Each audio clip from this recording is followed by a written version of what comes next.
The math changed. You didn't fail. Cost of living, housing, and education costs have outpaced wage growth for your generation in a way it didn't for previous ones.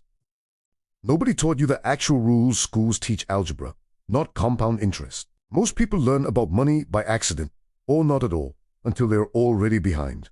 Point: comparison is quietly bankrupting you. Social media makes everyone look like they're winning. Trips, car, passive income flexes, which pushes people to spend to keep up instead of build. For 18 to 30, wealth is built in boring, invisible decisions. 1. Mindset shift. Stop asking, can I afford this? Start asking, what does this cost me in 10 years? Every purchase has two prices. There's the sticker price, and there's the opportunity cost, what that money could have become if you'd invested it instead. $50 a month sounds like nothing. Invested from age 25 to 65 at average market returns, that's over $150,000. Not because $50 is magic, because time is. Once you see purchases that way, you don't need willpower to say no. The math does it for you. 2. Money habit. Automate the gap before you see it. The single highest leverage habit isn't a budget spreadsheet, it's automation. The day your paycheck hits, a chunk moves straight into savings or investments before you ever see it in your checking account.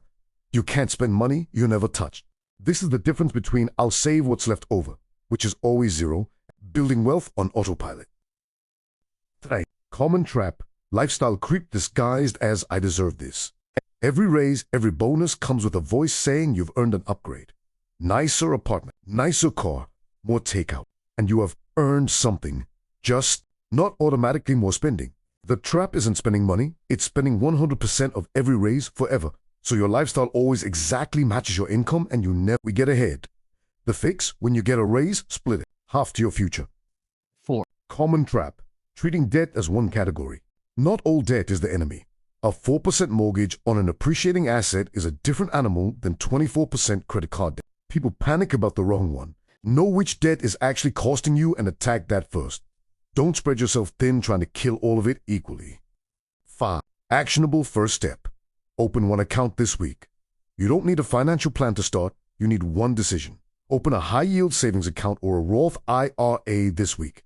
Not next month, not when I make more. The account existing is what makes the habit possible.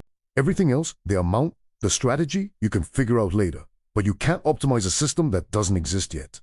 The average 25-year-old today has a lower net worth than their parents did at 25, even adjusted for inflation. You didn't lose that money. You were never given the chance to earn it. Wages versus cost of living. Since the 1960s, productivity in this country has gone up over 60%. Up maybe 15% if you're lucky. Meanwhile, rent has outpaced inflation in almost every major city. College costs 8 times what it did for your parents, and healthcare eats a bigger chunk of every paycheck than it used to. You're not bad with money. Money just buys less than it used to. And your paycheck didn't get the memo. Social media pressure. You're not weak-willed. You're marketed to more aggressively than any generation in history. Broke at 25 isn't your ending. It's just the page you happen to start reading on. The story's still yours to write